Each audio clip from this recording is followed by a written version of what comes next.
I knew it was imperative that I finished it because I was seeing all these different reviews on TikTok of people's reactions, and I'm like, oh my god, what am I in store for? And I just know, like, spoilers were going to start creeping in. So I was like, I need to hurry up and finish Onyx Storm. And let me tell y'all, I don't even know where to begin, like, at all. I'm gonna try and talk about it and not give too much away, but like, I don't know where to start. Like, where do we start? I don't know what to say. I think this book had a lot of stuff happening towards the middle to end part of the story. I feel like that's like typical of a lot of fantasies. Like, after page 100, you know, more things start, you know, taking place. You got to spend a good part of the book building the world, and introducing new characters. I feel like we met a few people towards the end of Iron Flame, and then we got more characters introduced to us in Onyx Storm. I'm assuming these are characters that were there already. I mean, I feel like we met new people through the aisles. And you know, the heartbreaking thing for me was not the ending per se, because obviously something else is going on here. We just don't know what it is. I don't think the reactions that I saw people like sobbing over the end were like accurate enough to like elicit, you know, sobbing, crying, and whatnot, what have you. Like, I don't think it was like necessary. I wouldn't say I would be sobbing. Something's going on, and I am a little stressed about something towards the end of the book. I'm not gonna say that, you know, like, it was crying worthy, but I am stressed about it because I'm like, well, what are we gonna do? There's something we have to be able to do something, okay? There's got to be something, right? There's got to be something. I think the most heartbreaking thing for me, see, it's kind of hard trying to do reviews and not like talk about like important things in the book, because there are like important things in the book. Like, you know what, skip it. I can't do this review without like saying specifically. Everybody knows what happens with Indarna, right? Indarna, I love Indarna. I think my favorite thing about this book was the dragons. I think the dragons really dominated this book in Onyx Storm. This was the most dialogue I had seen from not only Violet's dragon, but you get dialogue from Rhiannon's dragon at the end, conversations with Imogen and her dragon at the end.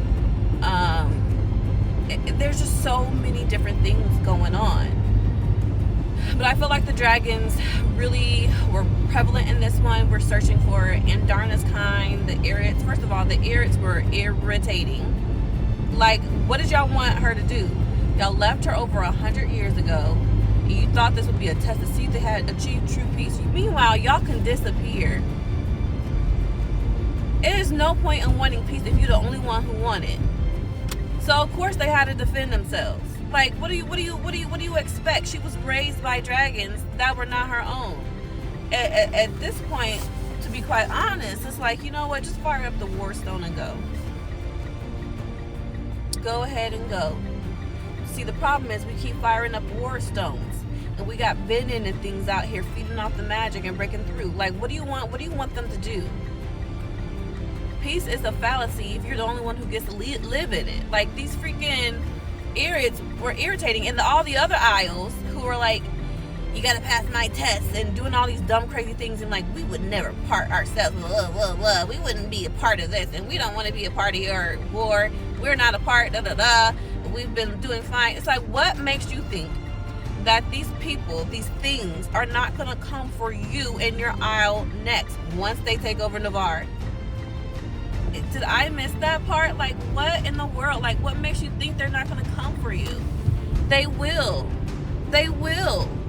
They will. What makes you think they're not going to figure out how to find a freaking Irrit?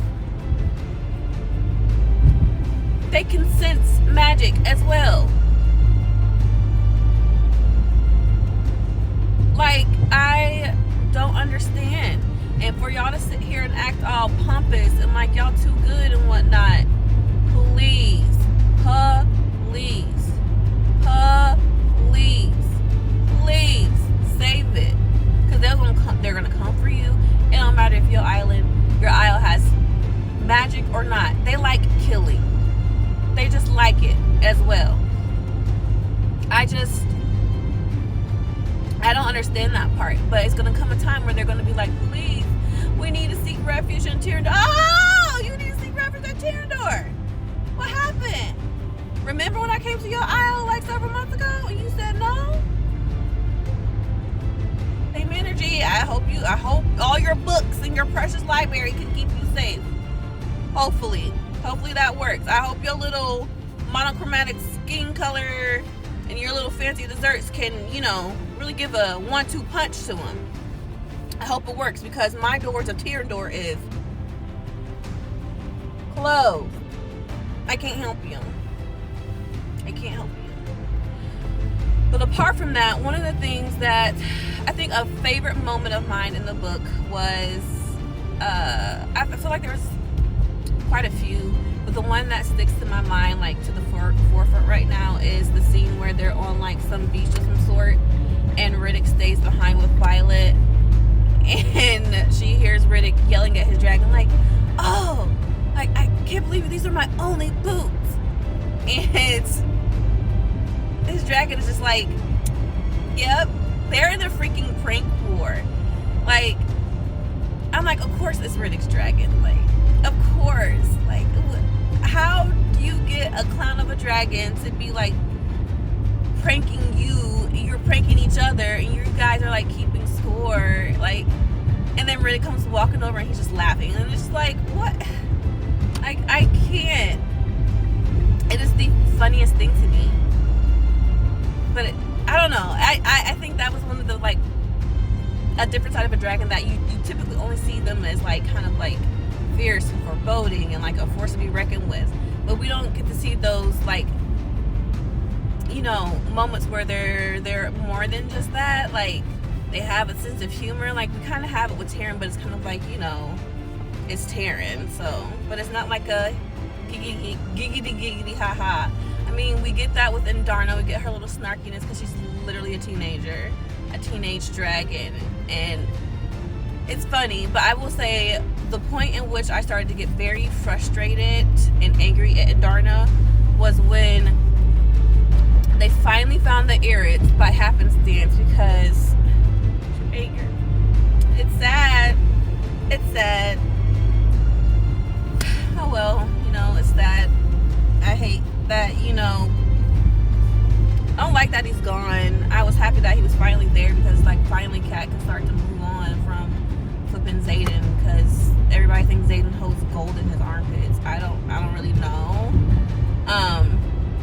And not that I dislike Xaden, it's like, okay, is Xaden the only person that bad guy is? Matter of fact, why do we care this much? We're literally trying to live, and y'all worried about stupid stuff. If Traeger had not died, they would have never landed here on this isle, and the Onyx would have never came, or would have never found them, or whatever. Although I think I think somewhere in the book they had been like following parts of their route anyway, so they had always been there. So perhaps they were going to find a perfect time to, like, all right, let's get this conversation going. But I think they always had plans to probably talk to them and ask them what was their purpose of what they were doing. But I always feel like they had the intention of turning them down, and I feel like the ears just use Indarna as an excuse, because they want to say, well, we've always been peaceful. If you don't get involved with saving lives, of course, like, you're gonna think you're, the peaceful one, and in turn, you're just letting people. What's the difference between y'all and the people, the elders of Vazgaia, keeping secrets about what was really going on? Like, what is the point? Like, you're ignoring lives and people dying. Well, the earth could replenish, and it would be time. Maybe their offspring or something like that could do better. Like, what else? Do you know this earth wouldn't be no more? Like, the entire earth. way these Venom are moving now, like, everything is threatened. Everything. It will touch you. It will get to you. No matter how peaceful and incognito you think you can be, they're gonna come. When do you want to get in on the fight? Now or later? Because one option will not exist, and I can promise you it will be the later. Like, later will not exist. And yeah, I just feel like they used Indarna for that, to be like, we will not blah blah blah. Like, she was a baby. Like, no one knew what her kind was. We haven't seen y'all over in 100 years. Y'all forget the only people who exist, or the only things that can survive hundreds of years or have been around for hundreds of years, is dragons, and dragons are not going to discuss dragon business with humans. So tell me how they were supposed to know what the heck she was. They didn't even know the seventh breed existed. Not really anyways. Some of them, most of them. Like, what are we going off of? So what really made me mad with Indarna, which I know she wanted to know about where she came from and her kind and her home and yada yada. Okay, I get it. But the fact that she had to, it appears that she had to break her bond with Violet. Girl, you almost killed her. At the price of what? Wanting to know the people who abandoned you? Indarna. I will only offer once. Oh! No. For you to come back here and say, I didn't think it was fair for you to be judged by the actions of others. No, y'all don't want to take blame. Y'all messed up. The Oynx messed up. Y'all messed up. Y'all don't want to take lay claim to, like, your mistakes. You don't want to come forward with your mistakes. I do think dragons can make mistakes. And the Oynx made a poor choice, and y'all left her. It would be a test of blah blah blah. It ain't gonna be a test of nothing. How you know you being tested? Or how you gonna test somebody and they don't know they being tested? On a subject you taught nobody. I thought she should have told him thank you for firing Ward Stone. But yeah, I'm not going anywhere. Thank you so much. If anything changed, you know where to find me. But she left her. Like, that part really got to me. I was just like, oh my god, and Darna, how could you? Like, she not only hurt Violet, she hurt Taryn. She hurts the Gale. And by proxy of that, Zayden, because they're all four bonded in some weird way. Like, and I am assuming that the whole idea of, okay, I don't know what chapter it's in, when Violet says humans can't have mates, blah blah blah something, I don't know, she was talking to Taryn, and Taryn's like, right, so you don't get it, blah blah blah. I'm starting to think that it is possible that humans probably do have mates, and I think Zayden might be hers, I guess. I will say the one thing that I couldn't stand, or was kind of getting over in this book, was the Violet swooning at every corner and turn over Zayden and vice versa. I'm like, okay, we get it. And quite honestly, if I was going to Basgaya and every time I turned around, Zayden and Violet are giving these, like, always intense, like, arguing in our heads, like, no, it won't give you up looks all the doggone time, I'm like, Violet, Zayden, in a minute, it ain't gonna be the Venom y'all gonna have to be worried about, it's gonna be me.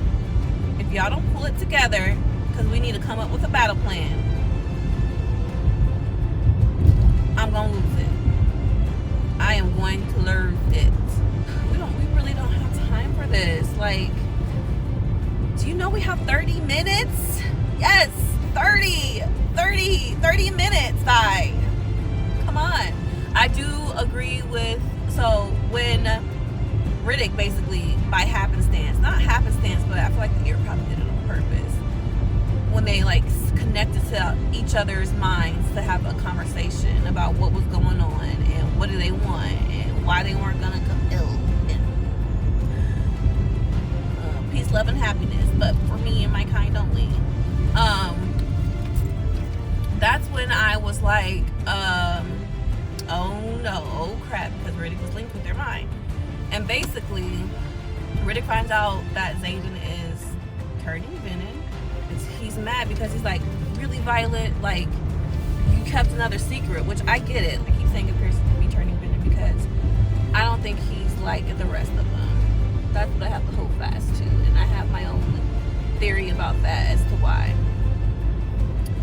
And he's mad at Violet because she kept the secret, and I get it. It's understandable. It's like, why would you keep the secret? Like, we have to go to battle with each other, and you gonna keep only part of the truth from me? You're just like everybody else who's not sharing knowledge. It is important we know this.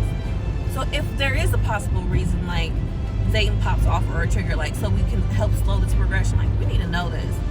I do think it's like, okay, Riddick, for you to pull your freaking blade now on Xaden, like, no, yeah. It's like, you have not known this whole time, and that happened back in December. Put that little dog on butter knife away, sit down, shut up, and chill out. We have a plan. Here's the plan. Whatever, whatever. I am getting tired of all the secret keepings that different ones are doing. Like, I'm over it. Stop keeping secrets. Stop thinking you can save everybody. Stop thinking that, well, I can go away and this will solve everything. It's like, no, it's actually going to make things worse. Because now we got to find you and fight for to save everyone's lives. Or now we got to figure out where you at. I hope that different people can be okay without you being here. Like, oh, it exhausts me. I just know Xaden and them better not be doing permanent choices that it's like, well, you could have came back from this, but you made this choice, and so now this is forever. Like, Sigel better be okay. He better still be bonded to Sigel, otherwise I'm gonna lose it. Like, what are we doing here? Like, why? I thought we had learned that when we keep secrets, worser things happen. So maybe let's not keep secrets. So that happens, and at the end of the book, I feel like I'm jumping all over this book, but it's whatever. It's like my train of thought, like when I'm thinking about the book later. I think Bodhi has turned venom, because y'all remember that scene with him and Xaden were arguing, talking about something. I'm not taking it over. You need to find another plan. Like, basically insinuating, like, find a way for Violet to be over Tyrannor. You know what you should do. And we find out basically at some point they performed the ceremony and they're shindigs now.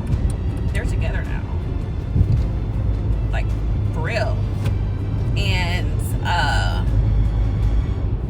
I mean, okay, I guess this is gonna help you guys figure out what the heck it is you're gonna do over there. Talking about something, don't come look for me. You might as well ask the moon not to rise at night and the sun to no longer shine. She is gonna come find you, Xaden. Like, stop. And but back to my main point. Like, Bodhi is like arguing with Xaden. He's like, I am gonna be your right hand man. Yada yada yada. I think he even followed him even to being a venom. So now he's gonna be his right hand venom, I guess. Which, okay, fine. But here's my theory about venom. Venom aren't evil, but I feel like it all goes back to intentions, the reason and the how you become venom. Are you reaching for more power for selfish reasons, or is it sacrificial? Because all the venom we've encountered, like the Nepali, I can't say her name, Jack, who the heck is Jake?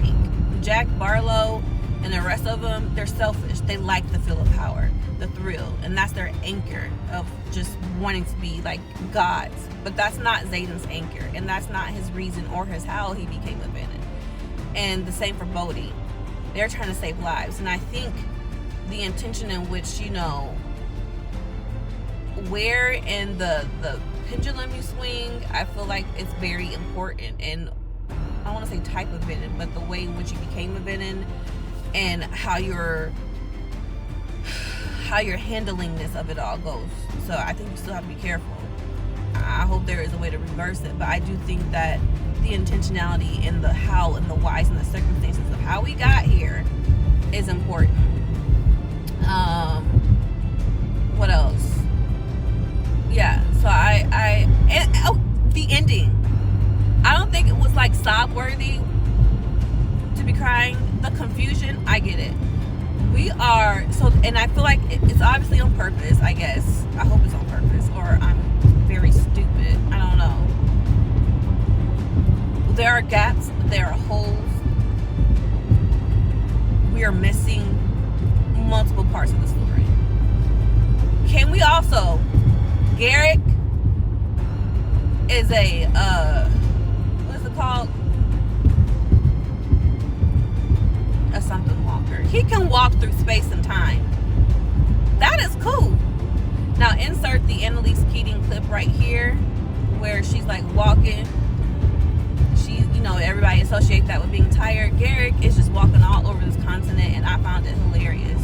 Like, he just walking left, right, up and down. Then you got Oryx flying all around in the air, left and right. And I just picture Oryx just shoot. And it's like, what the heck is he doing? It's just like, I find it funny because I feel like when this stuff is happening, it's from the POV of Violet, and she sees Oryx, and she's like, what in the world? What's going on? Okay, I gotta stay focused on my task. Because you just see Oryx just like randomly in the skies, dropping in here and dropping in there. Turns out he's got precognition. Then you got Garrick time walking all over the continent. I mean, picture him being Annalise Keating with that walk, or that Medea walk. Starting out, by the end of it, he like Annalise Keating walking, because he's walking literally all over the continent. And I think it's Dane or Rhiannon sees him over here, then suddenly he's right next to them, or he's like right in another spot in like seconds, and they're like, what the heck? Like, I need information. Did Garrett just? And it's like, yeah, he did. He has a second signet.